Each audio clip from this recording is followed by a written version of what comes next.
Brian, thank you so much for having us to your trading floor here in New York. Well, David, it's good to see you again. Happy holidays, and you can see our team working away, doing what they do best, which is working with their clients to make a little money for the firm, too. I must say, a lot more people here than the last time I was here, frankly. That's true. That's true. This group's been back for a good bit of time now because it just was easier to function and do what they do in the markets for the clients they needed to be here. But they will work from home for the first 10, 12 months. I mean, like everybody else, it was a little different.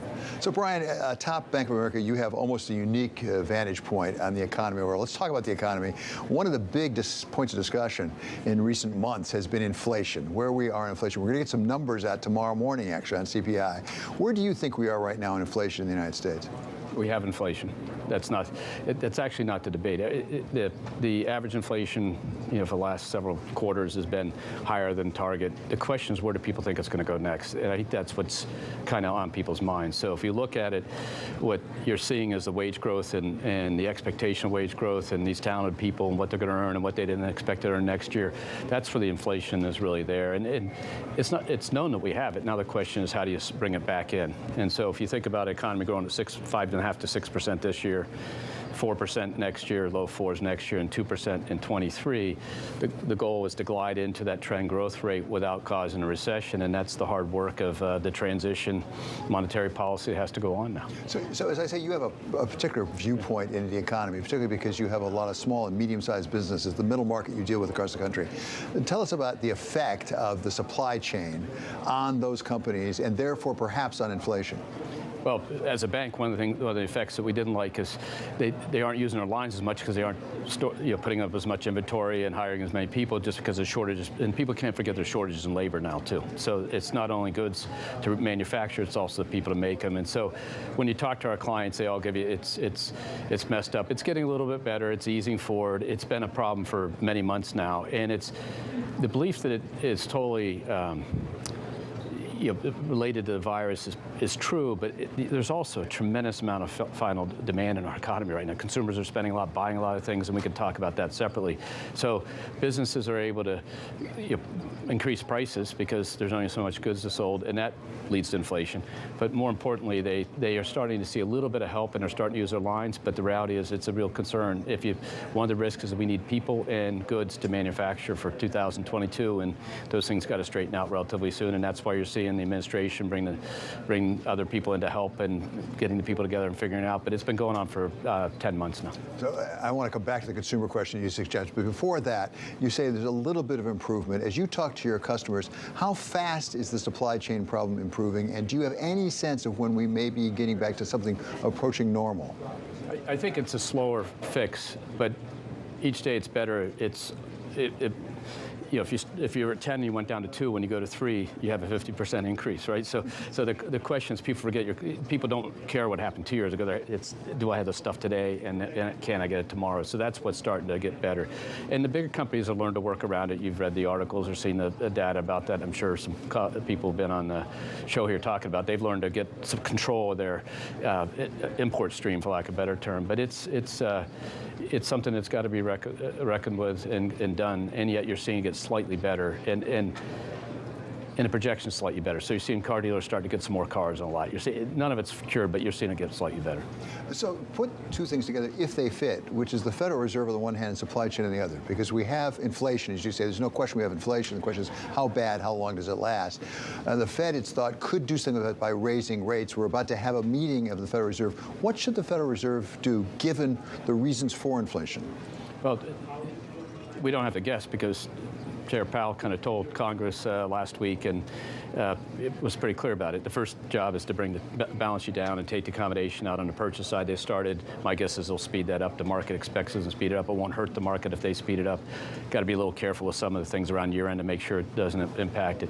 And then the market has the Fed increasing the Fed funds rate in May.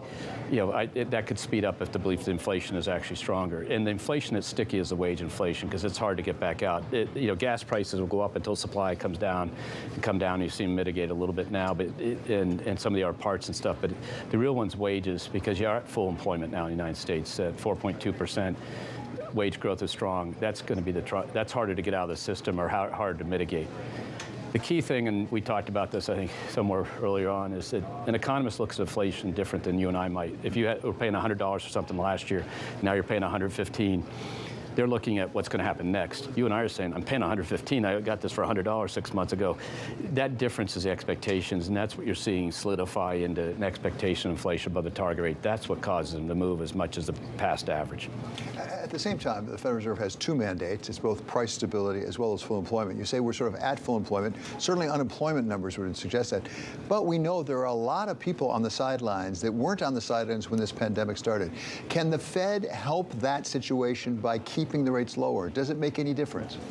I'm not sure it helps, in a sense that, you know, we've got thousands of job openings. We'll hire 4,000 or 5,000 people this quarter, and we'll basically be flat to down headcount because of, you know, our turnover rate at 10%, which is what it was in 19. We're back up to dropped by half in 20 because, of course, people didn't change jobs during the heart of the pandemic and the work from home. So it's back up to the level it was before. You know, so we're hiring those people. Everybody leaving us is going someplace too. It's not like they're going out, you know, not working. So the reality is that there's the quit rate's high, you know, the hire rate's high, and the net growth in jobs is going up, but not as fast.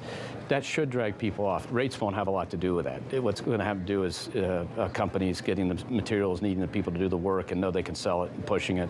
The broad-based labor pools that support the services business, you know, hotels and restaurants and stuff, adding people back now that they have final demand given. But it's at full employment because the point a group of us made last week when we were talking to the officials was, if full employment means wage growth is fast, it's hard to get people are quitting, that's true today. And so we don't know why those people aren't coming back. People are retiring. The wealth effect of the markets has given them more ability to retire and quit working. People may be more choosy. The comparison of working a two-income household and paying for child care, if that's a relevant question. The schools bouncing around and being open until we get this virus told behind us. All those are possibilities, but the reality is we don't know.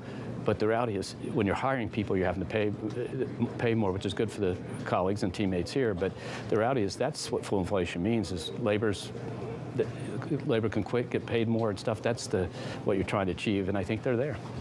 So one of the phenomena we're seeing is households having a fair amount of money still on their balance sheet. Some of that's, I think, because of the stimulus from the federal government. A lot of money was distributed. People are getting jobs, as you say, they're getting paid more money. What are you seeing at Bank of America in terms of people's bank accounts? So let's separate two things: the spending and the bank accounts, because one, they're almost counterintuitive. If you look at our spending, so if you think about 17, 18, 19, and so what you had is the economy picked up by almost 0.5% to 1%. You had tax reform. You had companies where we were at full employment at 3.6%, and wages were starting to grow. And as you thought of that going on, 17, 18, 19, the spending by our customers went from about 5 or 6% growth year over year to 10%. So then you hit 2020, in the first half, obviously, it slowed down a lot. In the second half, it actually caught 19 again. And then it ended the year a few points over 19. So 2020, you actually had more money spent in 19, which is hard to believe. It was a tale of first half of the year, nothing, and then the second half. When you got to 21, we instantaneously started exceeding 19. We are now at 20+% over what it was in 19. So that's credit cards, debit cards, Zelle payments, wires, checks written, all the ways consumers spend money, and that's $3.3 trillion through November, and has grown at 20-odd percent, 22% over 19, and about the same over 20, because last year it was flat. So that means people are spending a lot of money. Your intuition would say they're borrowing a lot on their lines of credit cards. We've gone up from 75 to 80 billion in total, and it's 300 billion, so 10 points is 30 billion difference. They aren't borrowing. And the second would say they'd be draining their bank accounts. And the answer is that their bank accounts for the last several months have continued to grow. So that's what I can't understand. How can that be? If they're spending all the money, how can they have it in their bank account? Because the cash flow positive, the inability to spend it is only, we forget, we're all impatient as Americans. The world's only opened up relatively recently. So even in the early summer, think about what people plan for vacation versus the fall. And so you're seeing that wheel crank, and people are starting to spend the money. And I was just looking at restaurants are 20% over where they were in 19 this time, and for the month of November, to give you a sense, in terms of credit card and debit card spending. That's pretty amazing when you think about it. That means 20% more money is being spent over the counter at a restaurant. So I think it's done. Now, if you look at the accounts, if you look across the strata, the the account that had maybe under $1,000 in it before the pandemic in their checking account, now his total account balance is probably 5 times that now, 4 to 5 times that. They will spend that down. It just hasn't happened yet because it built up, and the cash flow in the household was strong, and there was, maybe they aren't paying their student loans, maybe they had mortgage forgiveness for a while, all that built up, and now you expect it to be spent down. It just isn't happening yet. That bodes well for 2022's economic growth when the consumers still have that much money availability, and they have the lines on their credit cards available, et cetera. So we'll see. For our Bloomberg television and radio audiences worldwide, we are speaking with Brian Moynihan. He's the chairman and CEO of Bank of America. We've been talking about consumers here, Brian. Let's talk about the commercial lending side. Are you seeing loan origination pick up, and at what rate? Well, in the all-important small business segment, which we're the largest small business lender in the country, you're seeing us originate new credits at a faster rate than we did in 19. So we finally broke through. It took a while. Sharon Miller runs that business for, and this is companies with under $5 million in revenue. In the business banking segment, you're seeing their loan balances grow, and that gets a little more generated by people using the lines and stuff. So Raul and I runs that. We're probably running, low single-digit growth there. But an overall commercial book, in the first quarter, we started growing at the end of the quarter, and people thought we were crazy when we told them that. In the second quarter, we actually had solid growth. In the third quarter, we had annualized growth of 9%. This quarter, we're seeing decent growth, and that's a combination of new originations, especially in the smaller end, and people using their lines again just a little bit more. There's still a big difference between how people use their lines of credit, their average daily needs for cash, pre-pandemic, post-pandemic, as those supply chains will straighten out. Remember, all that stuff that's sitting on those boats is financed by the other side of the trade right now. When it lands at port and comes into people take receipt of it, it goes on our lines of credit, and so we expect that growth to come, but it's pretty solid right now. So let's talk about your business, Bank of America. You put an emphasis on responsible organic growth, and you say you're seeing some growth right now. In any business I've ever known, there are places you want to invest some more, and maybe some places you want to invest some less. As you look at Bank of America, where do you need to invest more for the kind of growth you want? Well, if you think about our business, invest in our world because of a bank and a balance sheet, your factory. It's different than other worlds, because in other worlds, it's, do I want to spend money doing something? Here, I have to put capital up, take what my risk appetite is. So we've made a big investment in the business you see here. We've let them grow their balance sheet by a couple $100 billion. You've seen them get more revenue out of that. They're doing a great job for their clients. Jimmy DeMar that runs it, and Tom Montag, who's going to retire, but did a great job running this business and building it in a way we could sustain it. And so they're going to have, we just told people they'd have trading this quarter about flat to last year and about flat to the year before, more or less. But those 2 quarters are the biggest fourth quarters we've ever had in this business. It's since the recovery from the last from the 2007-8 struggle. So we've invested capital here in compensation for the talent that we have. If you go to the commercial banking, it's relationship lenders. You got to put more people in the field, and so we're adding 150 lenders in the business banking, that 5 to 50 million segment across the country. Those are all in local markets, and Raul's doing that. In the branches, it's moving into new markets, and we invest there. So where we need to invest, we need to do more around the merchant business. We bought in the joint venture, and we're investing in that heavily. That we're up and selling the new products. We're going to drive that through. We invest a lot in the 401k retirement plan business, and we're using that because that's a link between our corporate customers and our consumers. So we invest in those businesses. But the rest of the businesses, it's more about just getting the people to continue to do what they do. Great job for clients, growing incrementally, one more product, one more usage of a product, all those things. And you add that all up, that flywheel turns, as Jim Collins says, and on the end of that thing, it is massive. And so we're doing, we're 40% new checking accounts open in the retail business, first 3 quarters of 21 versus 19. So the organic growth engine that was working through the system 17, 18, 19, once we got really solidly on footing, was interrupted in 20, but it's right back on in 21. So when we talked a little while ago, you expressed some concern that maybe you hadn't taken enough risk in investment banking. You were going to adjust that. You made a lot of progress, I think, a lot of changes in investment banking. Have you got that where you want it to be right now? As you mentioned, Tom Montag, you always say does a great job. He's leaving now. You got new management coming in. Where are you going with that business? Well, they're up. It's trade. It was trading more. People mix investment. Investment banking is Matthew Coder and covering corporate clients, and that's people. We have 10% more directors and managing directors we did 2 years ago, and Matthew's done a great job there, and we should have the fourth quarter, another $2 billion quarter, which is terrific, and he's done a great job. the trading is the capital and the talent and the systems, and we've got them to place. And we also had to give up on.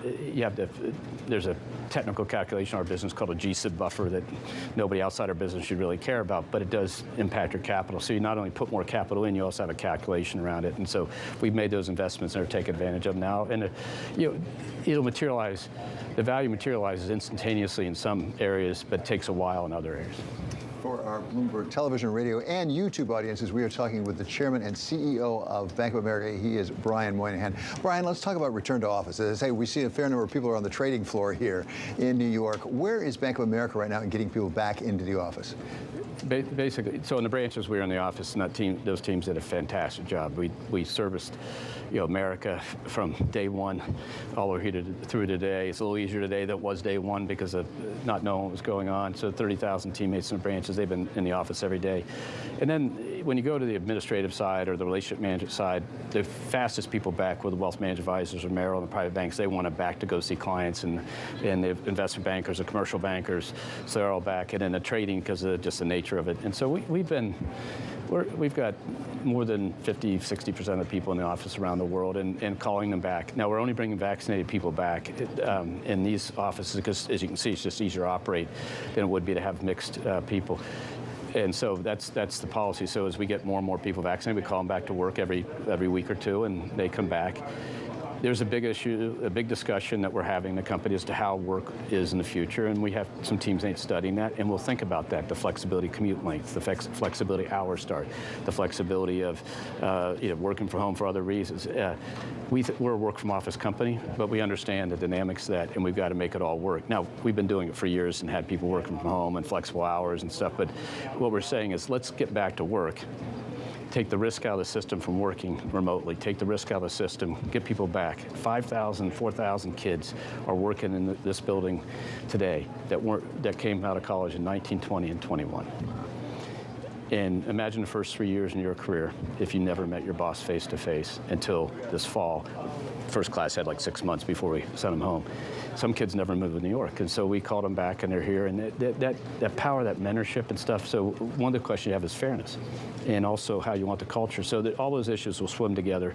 We'll have an answer. And we told our teammates, be patient, because the first order of business is to get ourselves back and have you get a feeling for what it's like to be back and work with your colleagues, and then we'll sort it out. And we'll sort out based on your input and what's right for the company and the risk and how we run the business. Brian, you said that the people here are vaccinated. If they're going to come back, they're going to be vaccinated. Do you have a vaccine mandate? What do you think about vaccine? It's very controversial right now. It's difficult to manage through mixed environments. That's why if you're in these settings, everyone's vaccinated. That's what we're doing. And we're educating our team, and every day we get more and more vaccinated, and we'll keep pushing it through. But it's a very personal decision. It has all those attributes. But to run the company, we need to know whether people are vaccinated. So we've asked everybody, and 99% of the people have told us that are outside the country. You're not allowed to ask. It's a different world. But inside the country, and then the reality is then letting people get vaccinated. And you're seeing it kick up again with the more recent activities. And so we'll get there.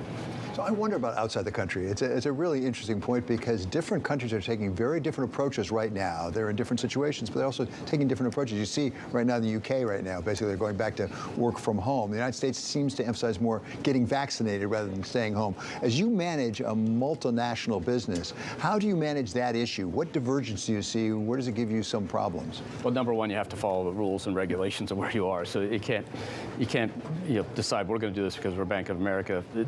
The UK authorities, Italian authorities, French authorities, Spanish authorities, Hong Kong authorities, China, Australia, you pick it. So you let the local rules apply, and then what's the businesses themselves and how we do it. But largely, most of the areas outside the country were investment banking, corporate banking, and markets, and most of them have been in the office relative. And so we've had the swing where they would, like the UK, we had a lot of people back, and now they'll go back based on the guidance that came out just this morning, and we'll work it through. And we have a talented team under Sherry Bronstein, our head of human resources, Steve Bolin, our chief administrative officer, and Andrea Smith, Smith that worked with him on that job before, and then a group of people. This is what they do.